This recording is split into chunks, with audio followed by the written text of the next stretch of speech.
네, 머스크가 불러온 혼란 속에서 유저들이 트위터를 떠나 다른 SNS 플랫폼으로 이사하는 모습이 발견되고 있습니다. 이들이 택한 곳은 마스토돈. 10월 27일 머스크의 트위터 인수가 완료된 이후 하루 새 마스토돈의 가입자가 7만 명이나 늘어났다고 하는데요. 28일 트위터 검색어 트렌드 6위에 마스토돈이 오르기도 했죠. 그 이후에도 가입자가 계속 불어나 11월 6일까지 마스토돈 유저 수는 무려 23만 명이 증가했다고 합니다. 미국뿐만 아니라 한국에서도 트위터 유저들이 마스토돈 사용을 시험하는 모습이 발견되고 있고요. 사람들은 그렇다면 왜 마스토돈으로 옮겨가고 있을까요? 여러 이유가 있지만 가장 큰 이유 중 하나는 유료화입니다. 일론 머스크는 수익성을 높이기 위해 2021년부터 시작된 유료 멤버십 트위터 블루를 확장할 계획입니다. 머스크는 앞으로 블루 멤버십에 가입해야만 본인 인증을 할 수 있도록 하겠다고 말하기도 했는데요. 유저들은 한 달에 7.99달러, 8달러나 내고 본인 인증을 할 필요까지는 없다는 반응을 보이고 있습니다. 머스크는 블루 멤버십에 그 외에도 기능이 여러 추가될 것이라고 말하고 있는데요. 대표적으로는 다른 사람의 글에 답변을 달거나 다른 사람을 멘션, 즉 태그하거나 특정 단어를 검색할 때 유료 멤버의 글을 상위에 노출시키는 기능을 들 수 있습니다. 현재 유명인의 공식 계정에 달려있는 블루 체크 배지를 멤버십 구매자들도 사용할 수 있게 되고요.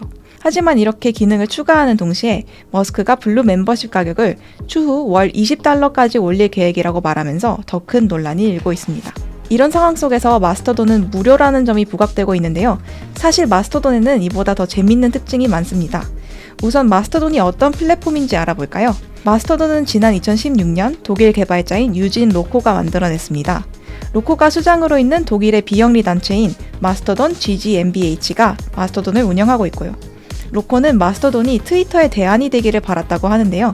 이 때문인지 트위터에서는 게시글을 트윗이라고 부르는데 마스토돈은 이를 폿이라고 부르고 있습니다. 트위터와 마스토돈의 가장 큰 차이는 개방성입니다. 상장 폐지가 되면서 비교적 폐쇄적인 조직이 된 트위터와 반대 지점에 서 있다고 할 수 있죠. 마스토돈은 대표적인 컴퓨터 운영체제 중 하나인 리눅스와 같이 오픈소스이기 때문에 누구나 코드 원본을 확인하고 수정할 수 있습니다. 머스크는 트위터를 디지털 광장으로 만들겠다고 말하고 있는데요. 트위터와 같이 영리단체가 운영하는 SNS가 진정한 의미의 광장이 될 수 있는지를 두고 이전부터 논란이 일고 있습니다. 트위터나 유튜브, 인스타그램과 같은 SNS 플랫폼들은 이윤을 추구하는 기업의 상품이기 때문에 사용시간을 늘리기 위한 여러 조치들을 취하고 있는데요. 사용시간을 늘리려면 더 자극적이고 사용자의 취향에 맞춘 컨텐츠를 더 많이 노출해야 하기 때문에 사람들의 인식을 왜곡할 위험성을 안고 있습니다. 하지만 비영리 단체인 마스토돈은 그런 위험에서 상대적으로 자유롭다고 할 수 있죠. 마스토돈은 사용자의 취향에 맞는 컨텐츠만 선택적으로 노출할 수 있도록 포스트들을 알고리즘에 따라 분류하지 않고 업로드된 시간에 따라 순서대로 나열하고 있습니다. 수익성을 추구하지 않기 때문에 불필요한 광고도 전혀 넣지 않고 있고요. 또한 마스토돈은 탈중앙화를 추구하고 있다는 점도 눈에 띄는 차이점입니다. 마스토돈이 직접 운영하는 서버도 있지만 개인이나 단체가 운영하는 서버에 가입할 수 있다는 점이 특징이죠. 트위터나 페이스북은 특정 인물의 계정을 막고 특정 단어가 포함된 글을 일괄 삭제하는 등 중앙에서 활동을 통제하는 일이 왕왕 발생했는데요.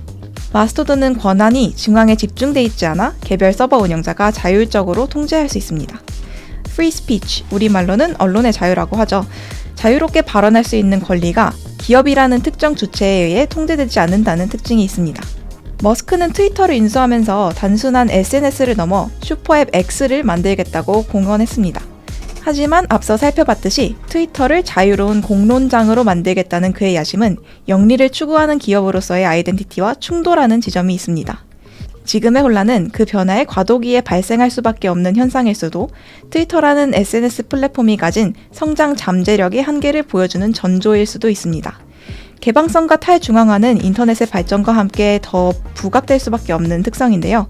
머스크의 트위터가 이런 환경 속에서 어떤 방향으로 나아갈지 지켜볼 필요가 있겠습니다.